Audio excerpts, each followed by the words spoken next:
아주 못 알아듣는 건 아니죠. 알아들으시죠? 네, 알아듣는 게 이해예요. 근데 민법은 공부할 때 이해가 두 가지 뜻이 있어요. 하나는 진짜 알아듣는 거고 또 하나는 받아들이는 거예요. 난 저게 도저히 이해가 안 돼라는 말 속에는 두 가지가 있어. 하나는 정말 무슨 말인지 못 알아먹겠다는 거 하고 또 하나는 난 저건 절대 받아들일 수가 없다. 저 내용은. 이런 두 가지가 있는데 알아들어야 되고요. 받아들여야 돼요. 받아들여야 됩니다. 그런 걸 이제 조금 이따 말씀을 드릴 거예요. 못 받아들이는 분들이 되게 많아요. 예전에 공부하시는 분 중에서 상가 건물을 몇 개 갖고 계신 분이 있었어요. 그분은 왜 이 공부를 하는지 모르겠어. 그렇게 부자신데 건물이 몇 개가 있대. 자랑하려고 나한테 얘기하셨나? 하여튼 근데 이제 그분을 내가 어떻게 알게 됐냐면 상가 건물 임대차보호법을 강의를 딱 했어요. 그랬더니 찾아오셨어. 저를 찾아오셔가지고 제가 상가 건물을 몇 개 갖고 있는데 임대인이잖아요. 근데 왜 상가 건물 임대차보호법은 왜 이따구로 만들어놨냐? 어? 왜 임대인한테 이렇게 불리하게 해놨냐? 건물 있는 게 죄냐? 저한테 따지시더라고요. 그래서 제가 저한테 따지지 마시고요. 국회 가서 농성을 하세요. 국회가 법을 이렇게 만들어놨기 때문에 주택이든 상가 건물이든 임차인을 어떻게 하면 최대한 보호할까를 고민해서 만들어진 법이기 때문에 임대인 입장에서는 뭐 이런 거지 같은 법이 있어 라는 내용들이 되게 많습니다. 그냥 공부하실 때는 받아들이세요. 그랬더니 씩씩거리고선 뭐 알았다고 그래서 뭐 이런 거지 같은 법이 있냐고. 그 다음에 한 번 더 상가 건물 임대차법 이제 판례까지 섞어서 조금 더 자세히 했더니 또 왔어. 자기는 도저히 이런 법을 받아들일 수가 없대. 자기는. 그 환불받아서 그만두셨어. 진짜. 공부를 그만큼 하다가 3월달인가? 4월달. 자기는 이런 법을 도저히 공부할 수가 없대. 야, 받아들이지를 못하는 거야. 내용은 이해가 되는데 본인 입장에서 받아들일 수가 없는 거야. 그 내용 자체를. 열받아서 공부를 못하겠대. 그만두셨어. 뭐 그분은 그만두셔도 건물을 몇 개 갖고 계시니까 뭐 상관없는데. 그러니까 받아들이는 게 필요해요. 받아들이는 게 필요해요. 시험 보러 갈 때까지는. 시험 보러 합격할 때까지는. 자, 이제 10페이지를 보면 선의 악의가 있고 무과실 과실이 있고 경과실 중과실이 있습니다. 자, 먼저 선의 악의. 자, 선의 아까 말씀드렸죠. 뭘 모르고 있는 거. 악의 뭘 알고 있는 거. 우리 민법은 어떠한 사실을 아냐 모르냐에 따라서 그 효과가 달라지는 경우가 있어요. 그 효과가 예를 들어서 각과 을이 A 토지를 매매를 했다. 자, 1억을 주고 그 다음에 소유권 등기를 넘겨받았다. 자, 우리 민법은 부동산을 매매한 경우 소유권을 취득하려면 반드시 등기를 넘겨받아야 돼요. 자, 등기라는 건 등기부라는 공적 장부가 있죠. 등기소가 한번 확인할 수 있어요. 그 등기부를 떼봤을 때 거기에 등기부의 소유권자, 갑 이렇게 등기가 되어 있다가 팔았잖아요. 그럼 얘가 소유권을 취득해야 되잖아. 반드시 을의 이름으로 이전 등기를 해야 되도록 해요. 그래야 을이 소유권을 취득해요. 그러니까 내가 돈을 주고 땅 같은 걸 넘겨받아서 내가 현재 땅을 10년, 20년을 사용하고 있어. 집도 지었어. 하지만 아직 땅에 대해서 내 이름으로 등기를 안 한 상태야. 그럼 나는 소유자가 아니에요. 10년이 지나도 20년이 지나도. 그러니까 반드시 등기를 해야 돼. 그런데 아까 제가 이런 예를 들었죠. 얘가 계약 당시 만취해 있었어. 또는 이 계약이 강행 규정을 위반했어. 갑이 계약 당시 만취해 있거나 또는 저 매매 계약이 강행 규정을 만약에 위반을 했거나 예를 들어 뭐 토지거래하고 허가 안 받았거나 이런. 그럼 이 계약은 무효죠. 자, 계약이 무효인데 등기가 이렇게 넘어가 있어, 을한테. 자, 이 등기는 유효일까요? 무효일까요? 등기도 무효예요. 계약도 무효고요. 등기도 무효야. 자, 등기가 무효라는 건 무슨 뜻이에요? 을은 소유권자가 아니다라는 뜻이에요. 을은 소유권자가 아니야, 분명히. 그런데 등기부에는 현재 누가 소유권자로 등기가 돼 있어요? 을로 돼 있단 말이에요. 그리고 여기에 이 등기가 무효라는 게 등기돼 있다, 안 돼 있다? 안 돼 있어요. 등기부에는 저 등기가 무효라는 게 기록이 안 돼 있어요. 그러니까 등기부만 보면 누가 소유자로 보여요? 을이 소유자로 보여요. 그죠? 분명히. 자, 이 상태에서 을이 이 병한테 팔았어요. 이 땅을 A 토지를 매매하고 병에게 소유권 등기를 넘겨줬어요. 병 소유권 취득할까요? 못할까요? 좀 전에 매매 등을 통해서 부동산 소유권을 취득하려면 등기를 넘겨받으라고 그랬죠. 자, 병 을하고 매매했고 등기 넘겨받았어요. 병 소유권 취득할까요? 못할까요?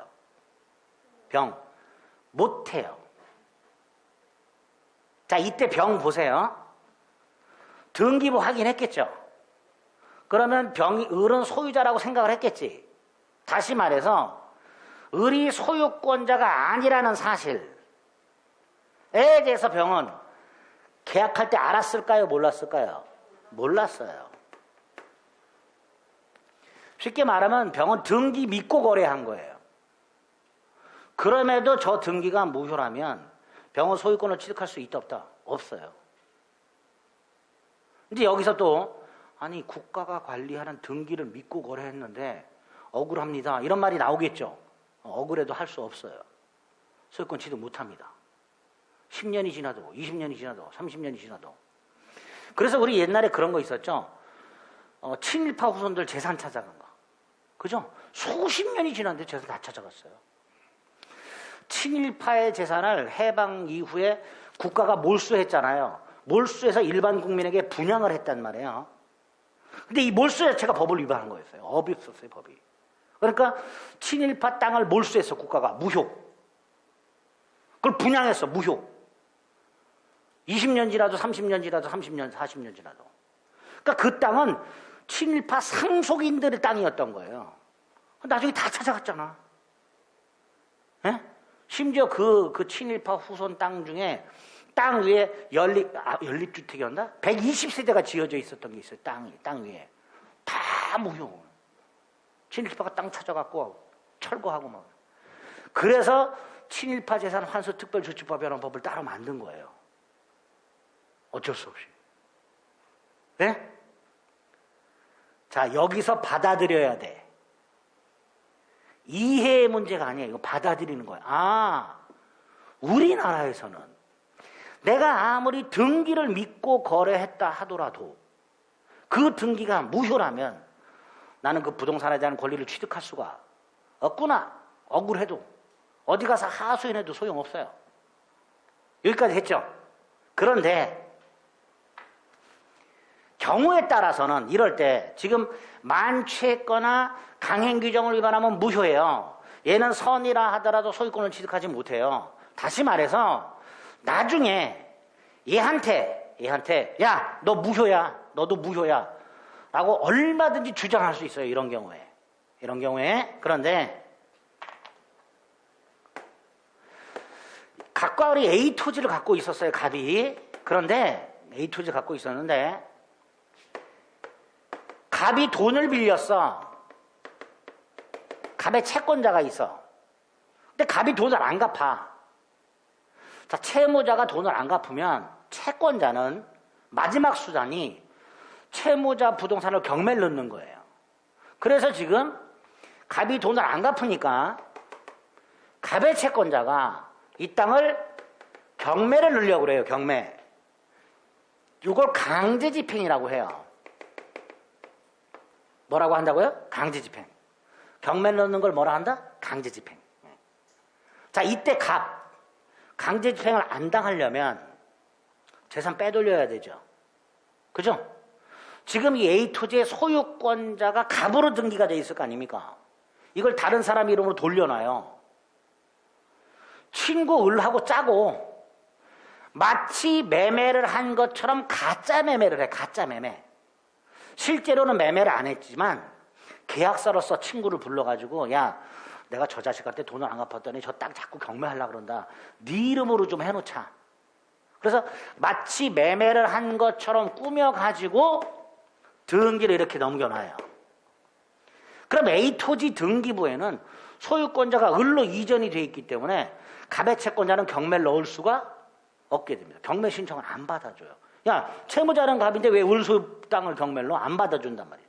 이런 식으로 재산을 빼돌리는 경우가 있어요. 자 여기서 이 가짜 매매 우리민법 108조가 있어요. 나중에 할 겁니다. 자, 이거는 제 몇 조라는 기호입니다. 이 108조에 보면 가장매매 같은 거를 이름을 붙여놨어요. 허위표시라고. 그리고 이 허위표시는 무효로 해놨어요. 무효. 허위표시는 무효. 자, 계약이 무효라면 뭐도 무효라고 그랬어요. 등기도 무효라고 그랬어요. 그죠? 이거하고 똑같은 상황이 됐어요. 자, 이 상태에서 을이 배신을 해.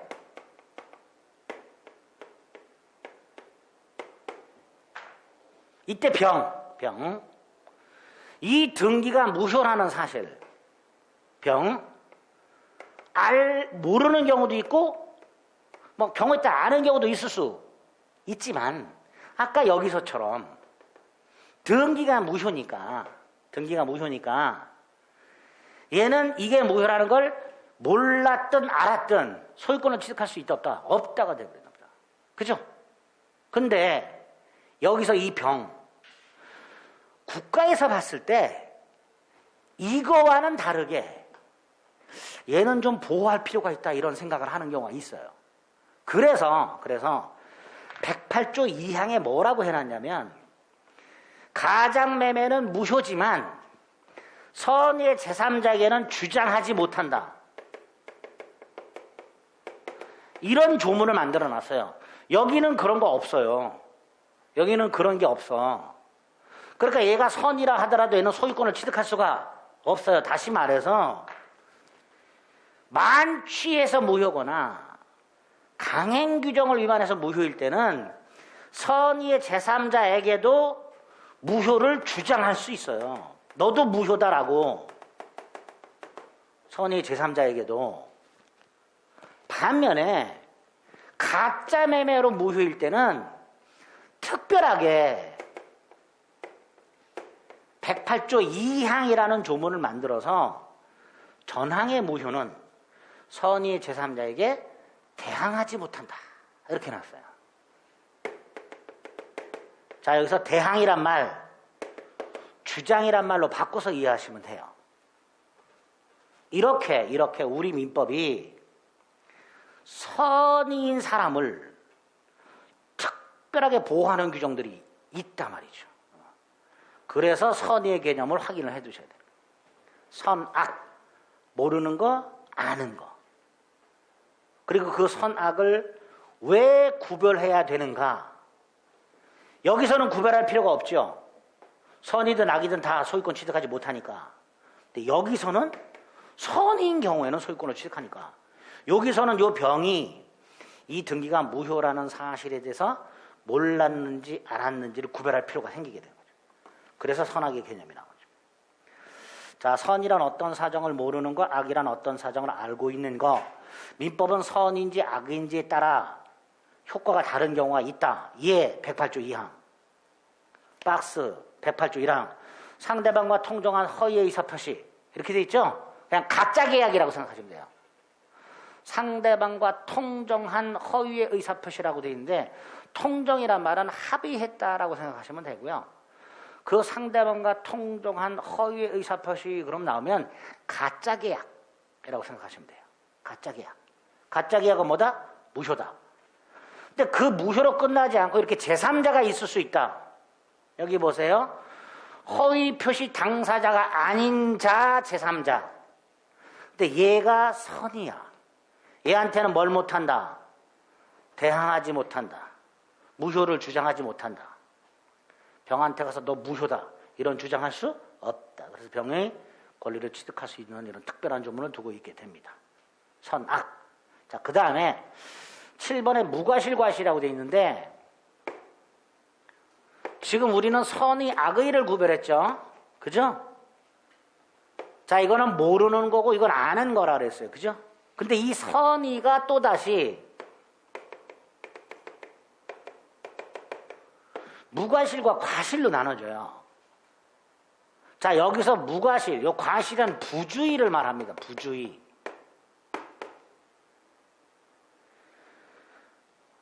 선의 무과실 이런 뜻이에요. 아무리 노력을 해도 몰라. 이게 선의 무과실이에요. 애를 써도 몰라. 이게 선의 무과실. 선의 과실은 노력을 했더라면 알 수 있었는데 노력을 안 해서 몰라. 이게 선의 과실이 되는 거예요.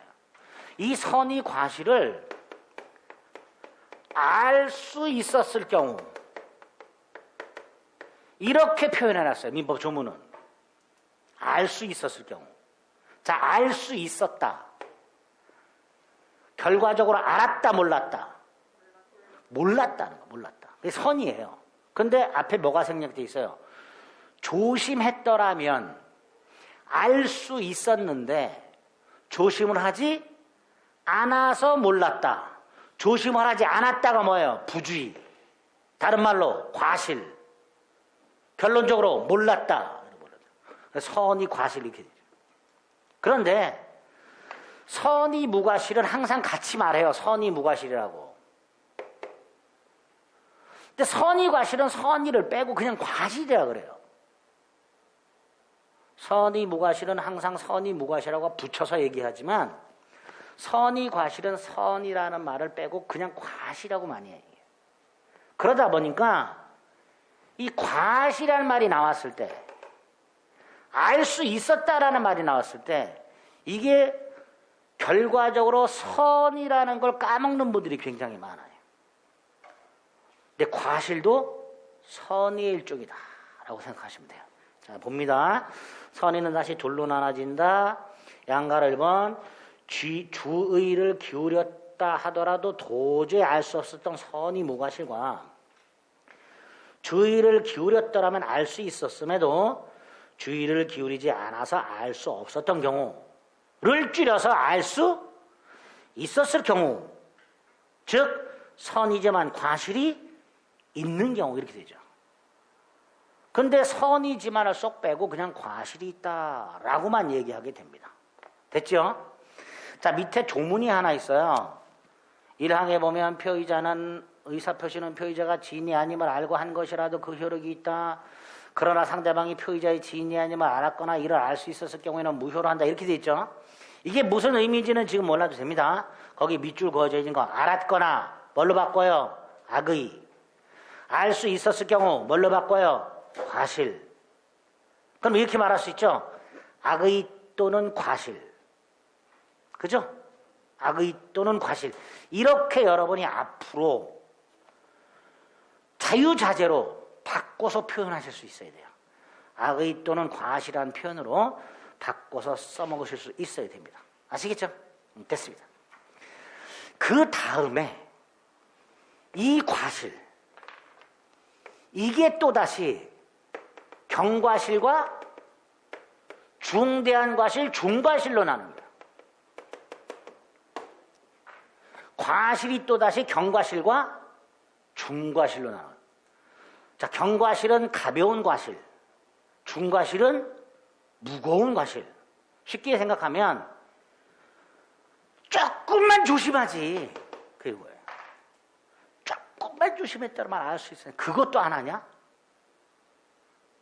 우리 부주의한 사람이 그냥 정상적으로 그래 누구든지 할 수 있는 부주의가 있죠.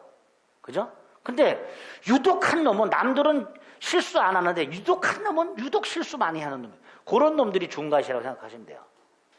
보통 일반인들이 할 수 있는 실수, 이게 경과실이고 일반인들은 잘 안 하는데 유독 저놈만 저래요. 그런 것들을 뭐라 한다? 중과실. 중과실. 어쨌든 민법은 경과실과 중대한 과실로 나누고 양가를 본 경과실은 가벼운 과실, 중과실은 말 그대로 중대한 과실이에요. 그런데 2번 보통 과실은 과실로 끝나고요. 경과실, 중과실을 구별을 안 해요. 그런데 우리 시험 범위에서 과실을 요거 두 개로 다시 나눠야 되는 경우가 몇 군데 있어요. 몇 군데 있어요. 그 중에 하나가 착오예요. 양가로 3번. 자, 이것도 이제 의미는 나중에 할 거예요. 착오라는 건 쉽게 착각하는 거예요. 착각. 여기 보세요. 여러분들이 내년에 시험을 보러 가요. 자, 41번 민법 문제. 답안지 보면 이렇게 돼 있겠죠. 자, 나는 지금 답을 3번을 골랐어요. 3번. 자, 그럼 표시 몇 번에다 해야 돼요? 3번에다 해야 돼요. 그죠?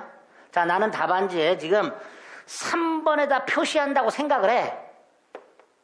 생각을 아까 의사라 그랬어요. 그죠? 원하는 거 나 3번에다 표시해야지. 그리고 3번에다 표시를 했어 내가. 그리고 시험 보고 나왔어. 답안지를 마킹했더니 딱 점이야. 60점. 아, 합격했구나. 근데 합격자 발표에 내 이름이 없어. 그래서 산업인력관리공단 가서 점수를 하게 됐더니 민법이 57.5야. 하나가 모자라. 내가 했던 거하고. 답안지를 확인해 봤어. 아, 4번에 표시가 돼 있네. 답안지에 마킹할 때 몇 번 마킹한다고 생각했어요? 3번. 근데 실질적으로 몇 번에다 표시했어? 4번. 의사 표시가 일치해, 불일치해? 불일치해. 근데 그걸 내가 마킹할 때 잘못 마킹한다, 불일치한다고 알았어요, 몰랐어요? 몰랐어요. 이게 착오예요. 민법에서 말하는 착오.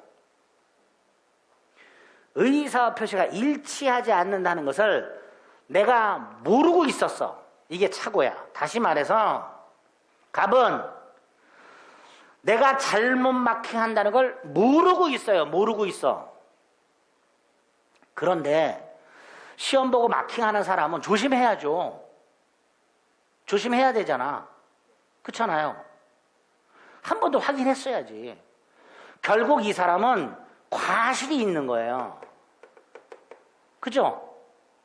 한 번만 확인했더라면, 제대로 확인했더라면 잘못 마킹한다는 걸 알 수 있었잖아. 그죠? 근데 그걸 확인 안 한 거야, 제대로. 그러니까 내가 3번에 마킹한다는 생각을 하곤 했지만 잘못 4번에 마킹을 했어요. 모르고 한 거란 말이에요. 근데 과실이 분명히 있어요. 그런데 여기서 우리 민법은 이 과실을 다시 나누어서 요 경우에는 취소를 못하도록 해놨어요. 우리 민법은 착오에 의한 의사표시가 있을 때 그 의사표시를 취소할 수 있도록 해놨는데, 착오에 의한 의사표시를. 다만 중대한 과실이 있으면 취소를 못한다고 해놨습니다. 자, 중대한 과실이 뭐였죠 아까? 남들은 그런 실수 거의 안 하는데 나만 한 게 중과실이라고 그랬죠. 남들은 다 멀쩡히 마킹 잘 하는데 40문제 중에 39개는 제대로 마킹했는데 하나를 깜빡하고 잘못 마킹한 거예요. 중과실이죠. 취소 못합니다. 이런 식으로. 누구든지 실수는 하고 있을 수 있다. 그런데 누구든지 할 수 있는 실수를 했다 해서 취소할 수는 없다. 그러니까 요럴 때만 취소할 수 있도록 하기 위해서 그냥 과실이 아니라 중대한 과실이 있을 때만 취소할 수 있도록 하는 게 109조예요. 조문을 보면 이렇게 돼 있죠. 양가로 3번 민법 109조에서 착오에 의한 의사표시. 착오가 뭐라 그랬죠? 의사표시가 일치하지 않는 것을 모르고 있는 경우, 그럴 때는 취소할 수 있는데 다만 중대한 과실로 착오한 경우, 조금만 조심했더라면, 한 번만 확인했더라면 내가 잘못 마킹하고 있구나라는 걸 알 수 있었는데 그 확인조차 하지 않은 잘못, 그걸 중과실하고 이럴 때는 취소할 수 없다라고 해놨어요. 자, 그런데 이게 왜 중요하냐? 밑에 기출지문을 보세요. 이렇게 기출이 된 적이 있어요. 차고자에게 과실이 있으면 취소할 수 없다. 틀린 지문이죠. 그렇잖아요. 아까 과실에는 경과실도 있고 중과실도 있는데 요때만 취소를 못하고요. 요때는 취소할 수 있는 거예요. 그러니까 단순히 과실이 있을 때는 취소할 수 없다가 틀린 지문이 되는 거예요. 왜? 그 과실이 무슨 과실이라면 경과실이라면 취소할 수 있잖냐. 이렇게 써먹는 이럴 때. 이렇게 선의 악의를 나누고 선의를 무과실 과실로 나누고 보통 여기서 끝나는데 몇 군데에서는 이 과실을 다시 나눠서 경과실과 중과실로 나눠가지고 중과실만 때려잡는 이런 경우가 있고 대표적인 게 차고 같은 게 있더라. 이걸 왜 구별해야 될까? 아까 그 기출지문 가지고서. 이렇게 지문이 나오니까 혹시라도 보다가 중대한 과실액이 나오는 파트가 있으면 이건 좀 조심해야 되겠구나. 이런 생각을 하자 말이죠. 아시겠죠? 네, 그래서 선의, 악의, 무과실, 과실, 경과실, 중대과실이 하나. 상가건물 임대차보호법에도 나와 있고요. 나중에 보겠습니다. 자, 그리고 이제 한 장을 넘겼더니 부당이득이라는 개념이 나와 있어요. 자, 이것도 아주 많이 나오는 개념인데, 자, 아까 여기 보세요. 각과리 A토지 매매계약을 하고 등기를 넘겨줬어요. 그리고 그런 대금을 1억을 줬어요. 근데 값이 만취 있었어요. 계약 당시. 근데 우리나라 사람들은 법을 공부하지 않은 사람들은 계약할 때 만취 있어도 별로 신경 안 쓰죠. 그냥 하잖아. 다 유효라고 생각하고 있단 말이에요. 근데 무효야. 자, 무효라는 건 권리 의무가 생긴다 안 생긴다. 참 의무만 한번 생각해 보세요. 을은 1억을 지급할 의무가 있다 없다? 없죠. 만약에 을이 주면 값은 받으면 된다 안 된다? 안 되죠. 받아서는 안 되는 걸 받은 게 부당이득이에요. 다시 한번. 받아서는 안 되는 걸 받았다. 이게 뭐다? 부당이득. 그러니까 여기로 넘어와서 계약을 하고 대금을 지급했다. 근데 계약이 무효다. 을은 대금을 받으면 된다 안 된다? 안 된다. 따라서 이 부당한 이득은 어떻게 해라? 돌려줘라. 이게 부당이득 반환. 부당이득 반환. 읽어볼게요. 부당이득이란 법률상 원인 없이 이득을 얻고 그로 인하여 타인에게 손해를 가하는 것으로서 1번 갑과 을이 갑소유 A 토지에 대해서 1억 원을 매매대금으로 하여 매매계약을 하고 계약 당일 갑이 계약금 1,000만 원을 수령했는데 그 계약이 무효라면 또는 나중에 계약이 취소됐다면 처음부터 무효가 된다 그랬죠 아까. 그러니까 이 계약금은 받아서는 안 되는 돈이었던 거예요. 그게 뭐가 된다? 부당 이득이 된다. 돌려줘야 된다. 이렇게 되죠. 그죠? 택시비가 4,000원 나왔고 5,000원을 지불했으니까 1,000원을 돌려받아야 되는데 택시기사분이 깜빡하고 46,000원을 돌려줬어. 그럼 나는 45,000원은 받아서는 안 되는 거니까 돌려줘야 되죠. 그죠? 자, 여기서 두 번째, 2번 반환 범위라고 나와 있죠. 자, 그 얘 두 번째 거 한번 보세요. 1,000원을 거슬러 받아야 되는데 46,000원을 거슬러 받았다. 45,000원을 더 받았다. 얼마를 돌려주면 돼? 45,000원 돌려주면 되겠죠. 그런데 우리 민법은 돌려주는 범위를 규정을 해놨어요. 748조에. 근데 이게 우리 시험 범위가 아니에요. 아니고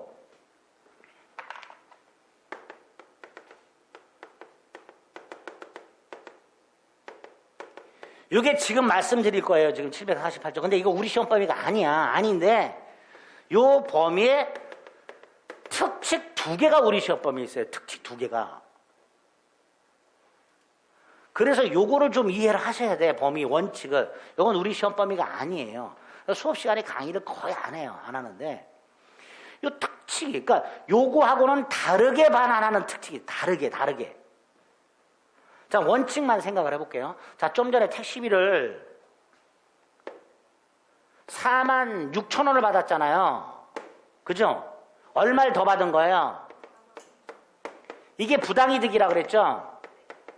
받아서는 안 되는 걸 받았으니까 부당이득이야. 이 돌려줘야 돼. 자, 상식적으로 45,000원만 돌려주면 되겠죠? 근데 여기서 748조에서는 45,000원을 부당이득할 때, 더 거슬러 받을 때 선의 악의를 나눠가지고 반환 범위를 따로 정해놨어요.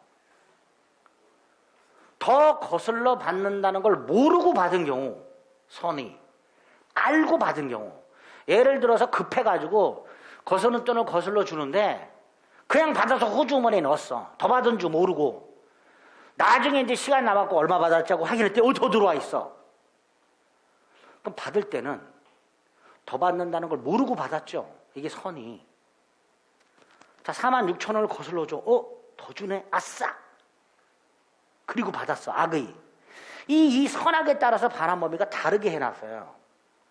선이 45,000원을 더 받았는데 호주머니에 넣었다가 중간에 가게 들어갔고 더 받은 거에서 돈 빼갖고 뭐 2만 원을 지불을 했어. 편의점 가서 2만 원어치 물건을 샀어. 그럼 더 받은 45,000원 중에서 얼마 남아있어요? 25,000원 남아있죠? 그것만 돌려주면 돼요. 현존이익만 돌려주면 돼요. 더 받은 것 중에서 소비하고 남은 것만. 그래서 저는 법을 공부한 이후로 이 부당이득 반환 범위를 공부한 이후로는 한 번도 거슬러 받을 당시에 확인해 본 적이 없어요. 무조건 집에 가서 확인해요. 일단 주는 대로 받았다가. 근데 그 30몇 년 동안 더 받은 적도 없고 덜 받은 적도 없어. 단 한 번도. 어쨌든 아직까지 꿋꿋하게 그 자리에서 확인 안 해요. 택시비 같은 것도 뭐 현금으로 할 때 옛날에 그냥 받아갖고 집에 가서 쉬어봐 이렇게. 선악에 따라 반환 범위를 다르게 해놨단 말이야. 악의는 받은 거 45,000원. 이자 붙여야 돼. 그리고 택시기사분이 돌려받기 위해서 나한테 올 거 아니에요. 그동안 일 못하잖아. 손해가 생겼어.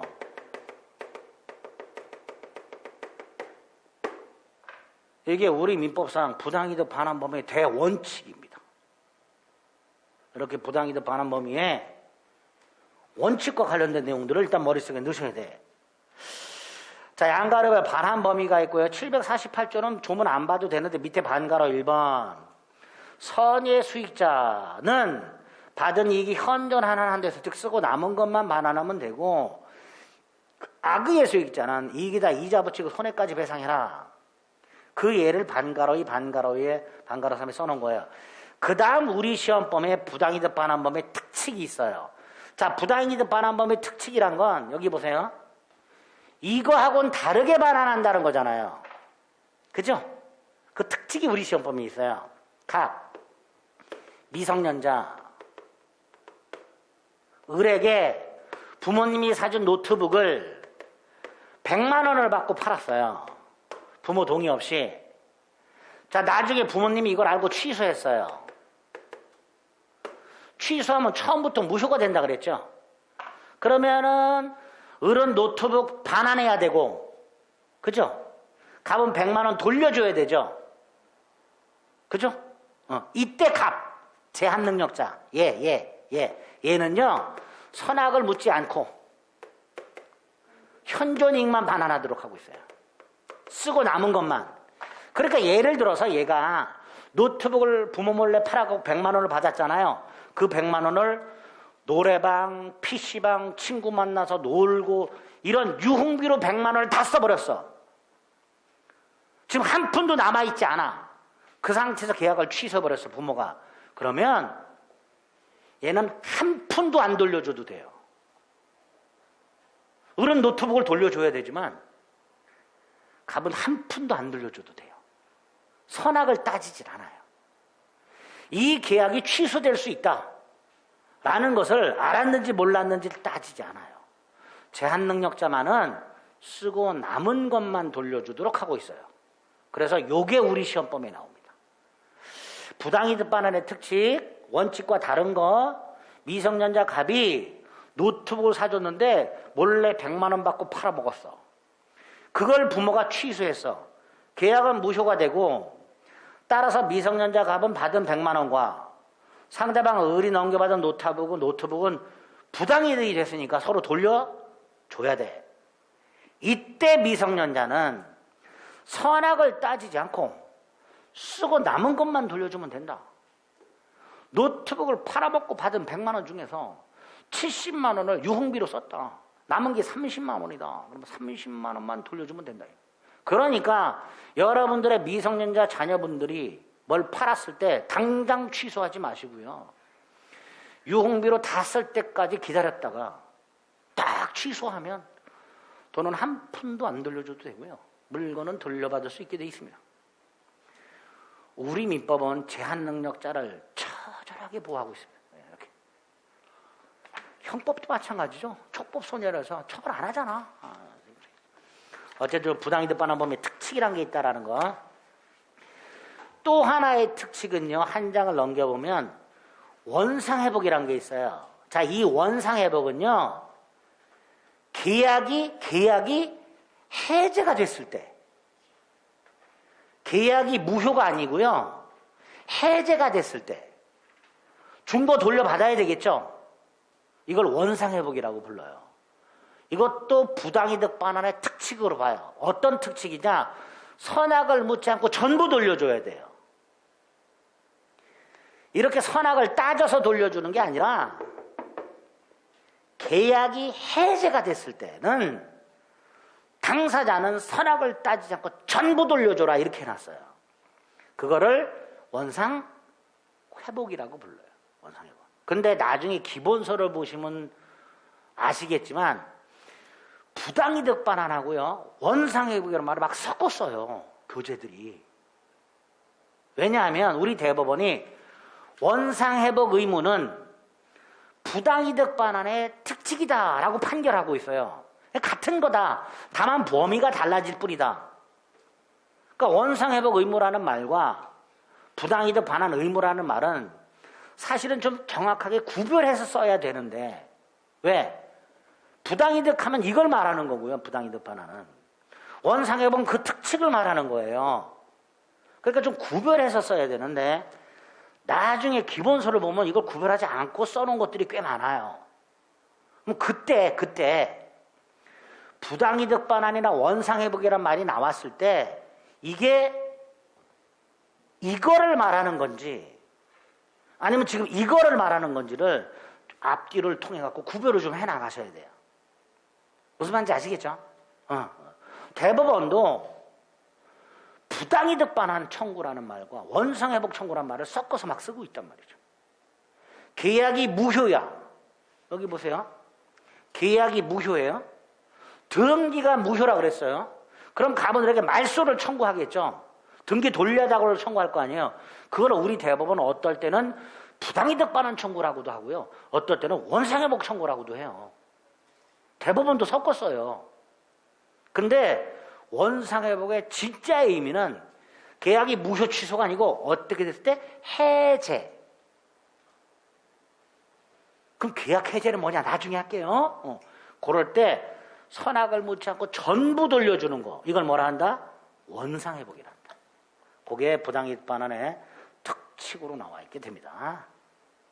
그 다음 10번. 이 부당이득 반환과 연결돼서 나오는 개념 중에 하나가 불법 원인급여라는 게 있어요. 자, 지금요, 갑과 을 사이에 뭐 만취해 있었거나 또는 강행규정을 위반했거나 그래서 계약이 무효일 때 부당이득 반환해야 된다 그랬죠. 받은 돈 돌려주고 받은 땅 돌려주고 해야 돼요. 그런데 이 부당이득 반환이 금지가 되는 게 있어요. 금지가 되는 거. 계약이 무효나 취소가 되면, 계약이 무효가 취소되면 부당 이득 반환을 해야 되는 게 대원칙인데, 이 부당이득 반환이 금지가 되는 예외가 있어요. 금지가 되는 예외. 어떤 경우에 금지가 되냐? 그게 바로 불법 원인 급여라는 거예요. 그럼 여기서 불법이 뭐냐? 요 불법은 반사회 질서 행위를 말해요. 뭘 말한다고요? 반사회질서 행위. 사회질서에 위반하는 행위. 이게 불법 원인급여예요. 불법이에요. 그 다음에 그 반사회질서 행위를 원인으로 급여라고 돼 있죠. 이 급여는 월급을 말하는 게 아니고요. 그냥 줬다. 급부를 말해요. 급부. 줬다. 증여 생각. 증여. 줬다. 반사회질서 행위는 뭘 줬어. 못 돌려받는다 이런 뜻이에요. 갑이 을에게 이런 계약을 해요. 부첩계약. 그냥 불륜관계 생각하면 돼요. 근데 우리 대법원은 그걸 부첩계약이라고 해요. 갑이 바람피는 거예요. 그리고 을한테 아파트 사주죠. 영화나 드라마 보면 자동차 사주잖아요. 생활비 주잖아요. 그래 안 그래요? 그런데 이 부첩계약이 우리 대법원에 의하면 반사회질성이에요. 반사회질성이는 무효예요. 그러니까 이거 사준 거 부당이득 반환 청구할 수 있어야 돼요. 그죠? 무효니까 부첩계약이. 아파트 사준 거 돌려주고 달라 말이지. 할 수 있어야 되는데 이걸 금지해 놓은 거예요. 이걸 불법 원인급여라 합니다. 10번에 1번 불법의 원인으로 인하여 재산을 급여한 경우 그 이익의 반환을 청구하지 못한다. 도박자금을 빌려주거나 공무원에게 뇌물을 줬다. 반사의 질서행위다. 따라서 빌려준 도박자금이나 또는 제공한 뇌물에 대해서 부당이득 반환을 청구할 수가 없다. 다 무효인데 좀 전에 뭐라 그랬어요? 무효라면 돌려주고 돌려받아야 된다 그랬죠. 이게 부당이득 반환이라고 그랬어요. 그런데 그 무효 사유 중에 반사회 질서 행위로 무효일 때만 부당이득 반환을 할 수 없도록 해놓은 거예요. 그걸 불법 원인급여를 합니다. 그러니까 아까 이 경우에 을이 만약에 갑하고 헤어지더라도 야 내가 사준 아파트 돌려달라, 자동차 돌려달라 이런 소리 못하는 거예요. 사준 거 돌려달라 소리 못하는 거예요. 무효지만. 그래서 영화나 드라마 보면 안 사주는 경우 있죠. 월세로 얻어주거나 뭐 리스해주는 경우 있죠. 그거 다 이런 것 때문에 그런 거예요. 그 법을 아는 사람들이지. 사줬다가는 못 돌려받으니까. 아파트 안 사주고 임대해주고 말이죠. 차도 리스해주고 그러죠. 영화나 드라마 보면 그 작가가 법을 아는 거예요. 불법 원인급여를 아는 거야. 일반인들은 모르지만. 그러니까 저는 만약에 그런 그 영화 나오면 야, 저 작가 법 공부했네. 그걸 불법 원인급여를 합니다. 자, 두 번째 거는 나중에 할게요. 두 번째 거. 그 다음에 11번. 뭐뭐에 대항하지 못한다라는 말이 있죠. 자, 뭐뭐에 대항하지 못한다가 뭐였죠? 주장하지 못한다. 자, 아까 하필이면 그것만 싹 지웠네. 에이씨, 짜증나. 요거를 바꿀게요. 가장매매로 바꿀게요. 가짜매매. 가짜매매 무효라 그랬죠. 등기 무효라 그랬죠. 을은 소유자가 아니라 그랬죠. 근데 을이 병하고 거래하는 경우가 생긴다 그랬죠. 이때 이 병은 선일 수도 있고 악일 수도 있어요. 근데 아까 108조 2항에서 뭐라 그랬죠? 가장매매가 무효지만 누구한테는 선의의 병에게는 뭐 하지 못한다? 대항하지 못한다. 이렇게 돼 있죠. 다시 말해서 병한테 가서 너도 무효야 라고 주장을 못한단 말이죠. 그런데 이런 경우 한번 생각해 볼게요. 갑이 을에게 가장매매한 이 땅이 1억짜리였어요. 1억짜리. 근데 을이 그거를 얘한테 만약에 3억에 팔았어. 땅을 병한테. 선의의 병한테. 이 병은 1억짜리 3억 주고 샀죠. 나중에 병이 사정을 알게 됐어요. 이게 무효고 자기는 3배나 주고 샀고 이걸 알게 됐어. 자, 이때 병. 차라리 계약이 무효인 게 낫지요. 땅 돌려주고 3억. 보통 이런 경우 야 이 자식아 찾아갖고 야 1억짜리 3억에 팔아 이 사기꾼 새끼야 막 따질 거 아니에요. 그러지 말고 요 경우에 병의 입장에서는 차라리 무효가 되는 게 낫겠지. 그렇잖아요. 그래서 이 경우에 병이 가가지고 얘네들은 가반인데 얘가 가서 야 무효야. 무효니까 땅 가져가고 돈 돌려줘. 라고 할 수 있느냐의 문제가 하나 생기는 거야. 이런 경우가 있을 수 있으니까. 있다라고 해석을 해요. 우리 대법원이. 있다. 그럼 이렇게 돼요.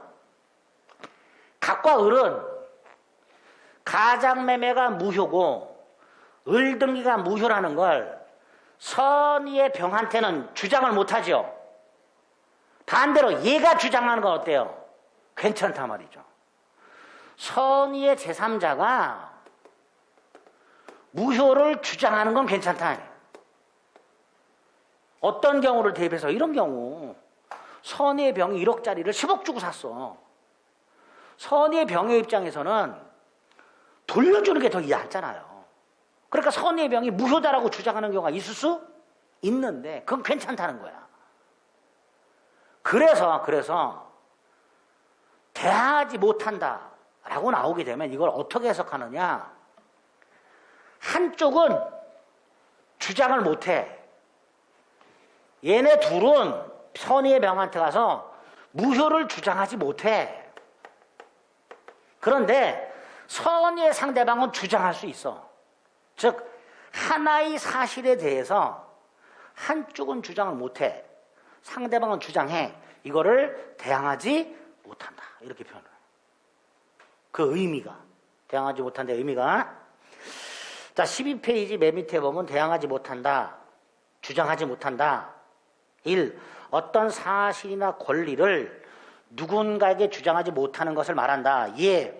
채무자 갑이 채권자의 강제집행을 피하려고 친구 을과 짜고 자신의 땅에 대해서 가짜로 매매했다. 가짜 매매, 허위 매매, 허위 표시. 그렇죠? 또 무효라 그랬죠?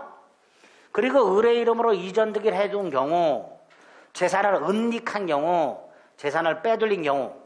A. 민법 108조에 의하면 각과 을의 매매는 가장매매로 무효가 되고 을 이름의 등기도 무효가 된다. 즉 을은 설령 등기부의 소유권자로 등기가 되어 있다 하더라도 소유권자가 아니다. 근데 조문 밑에 B. 그런데 을 명의의 소유권 등기가 무효이기는 하지만 등기부에 을이 소유권자로 등기가 되어 있고 또 이 등기가 무효라는 사실은 등기부에 기록이 되어 있지 않기 때문에 을이 그 땅을 무효임을 모르는 선의의 병에게 팔고 등기를 넘겨주는 경우가 있더라. 이때 갑은 선의의 재산자 병한테 나와 을의 매매가 가장매매로 무효다. 따라서 병 너도 무효다라고 주장할 수 없다. 일단.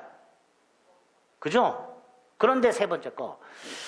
양가로 이건 반면에 선의의 병이 무효를 주장하는 것은 무방하다. 얘가 무효를 주장하는 건 괜찮다. 병이 만약에 이 땅을 나중에 비싸게 주고 샀다는 걸 알았다면 차라리 병의 입장에서는 무효를 주장해서 땅 돌려주고 돈 돌려받는 게 더 이익이니까 선의의 병이 무효를 주장하는 건 괜찮다라고 해석을 하겠다 말이죠. 그거를 싸잡아서 뭘 한다. 양가로 3번. 대항하지 못한다. 그죠? 그래서 5번으로 갑니다. 정리. 갑이 병에게 뭐뭐를 대항하지 못한다라는 말은 갑은 병에게 주장하지 못하지만 병이 주장하는 건 괜찮다. 이런 뜻이다. 대항하지 못한다의 뜻이. 아시겠죠?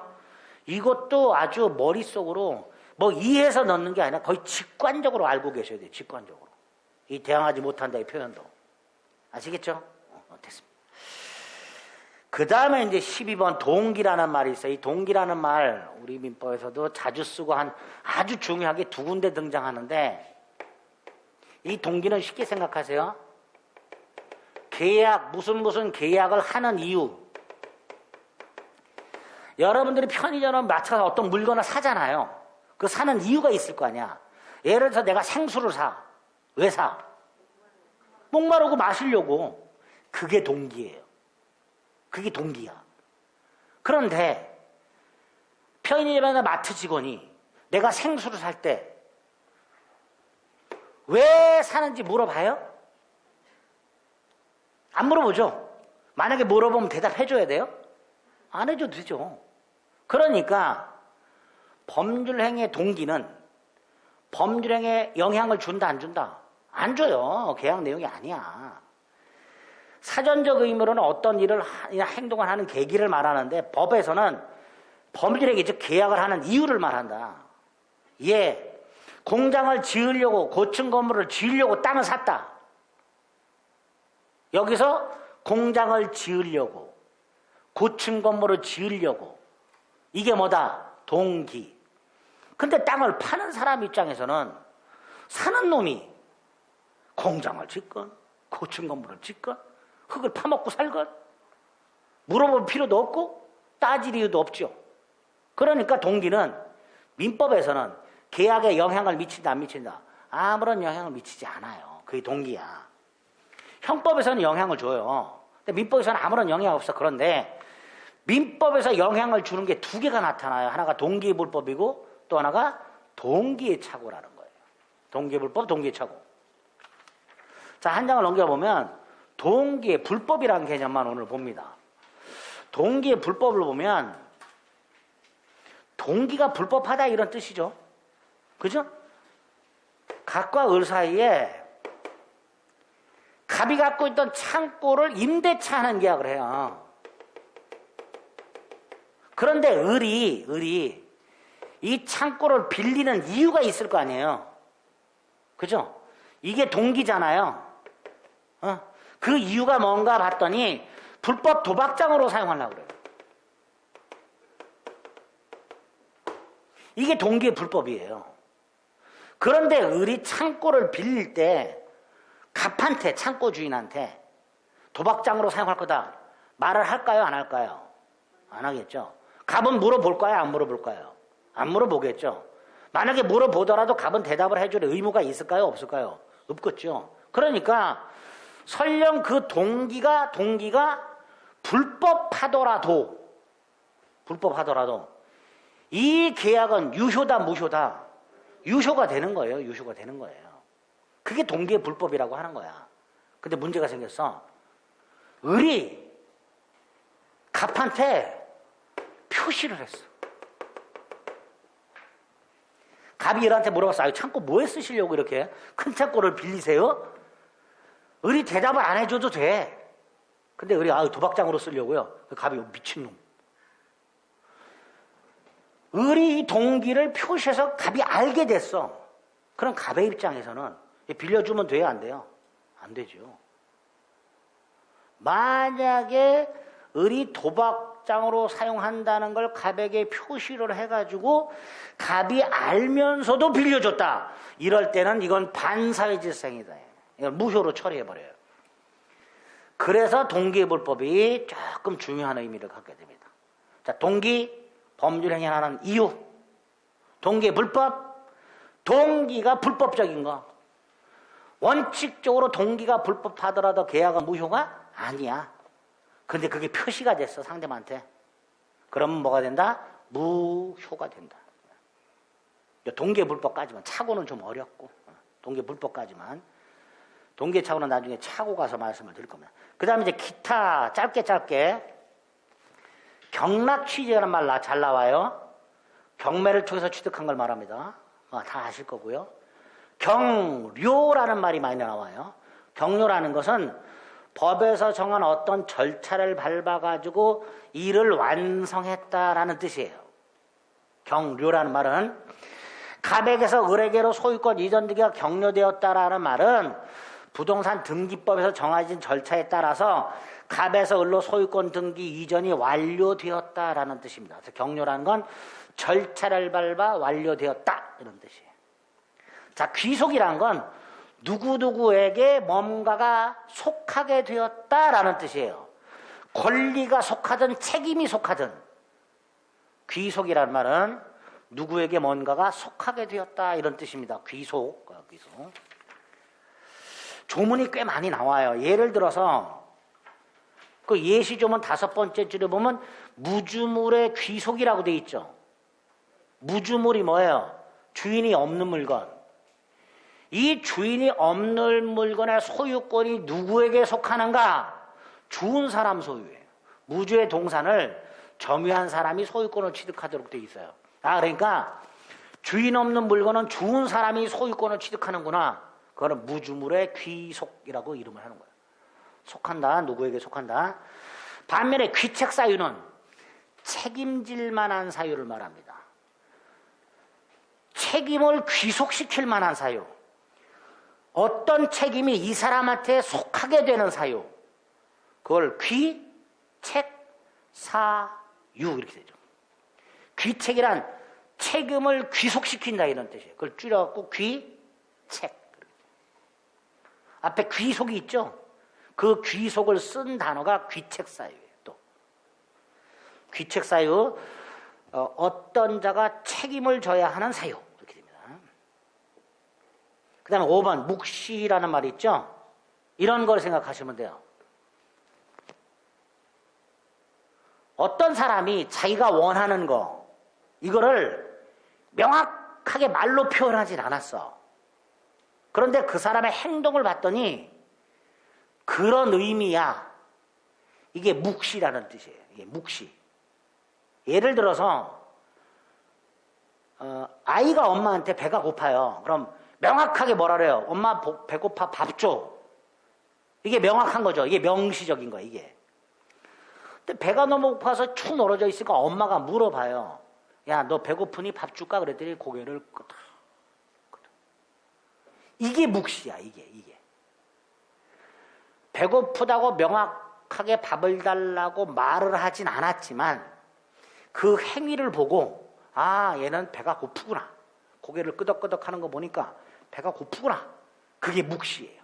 묵시. 어떤 행동을 보고 그 생각을 표현하는 거, 드러내는 거, 이거를 묵시라고 하게 됩니다. 예시조문은 나중에 볼게요. 여기에 묵시의 갱신이라고 돼 있죠? 우리가 흔히 말하는 자동갱신이라는 거 들어보셨죠? 그거 생각하시면 돼요. 묵시의 갱신 이퀄 자동갱신. 여러분들이 제주도 가서 렌트카를 48시간을 빌렸어요. 48시간. 자, 48시간이 되면 반환해야 되잖아요. 근데 48시간이 경과했는데 반환을 안 해요. 그럼 렌터카 회사에서 연락이 오겠죠. 시간 지났는데 왜 반환 안 하냐고, 반납하라고. 근데 렌터카 회사가 반납하라고 독촉을 안 해. 아무 말을 안 해. 잘 보세요. 임대차 기간이 끝났죠. 그죠? 그럼 임차인은 물건을 돌려줘야 되잖아. 근데 안 돌려주고 계속 타고 있어. 그러면 렌터카회사에서는 반납하라고 해야 될 거 아니에요. 렌터카에서 아무런 연락이 없어. 그러면 이 계약은 갱신한 걸로 봐요. 재계약한 걸로 봐. 자동으로 갱신된 걸로 봐요. 이런 걸 민법상 임대차의 묵시의 갱신이에요. 나중에 임대차 가서 자세히 합니다. 자, 오늘 묵시라는 건 말이나 행동으로 자신의 생각을 나타내는 거다. 에? 행동을 통해서. 그리고 묵시의 갱신한 말이 나오는데 이거는 자동갱신을 말한다. 이런 식으로 머릿속에 넣어두시면 돼요. 6번의 멸시란 건 뭘 사라졌다는 뜻이고요. 아시죠? 명의는 이름을 말하는 거고요. 명의. 사회통념은 상식을 말합니다. 상식.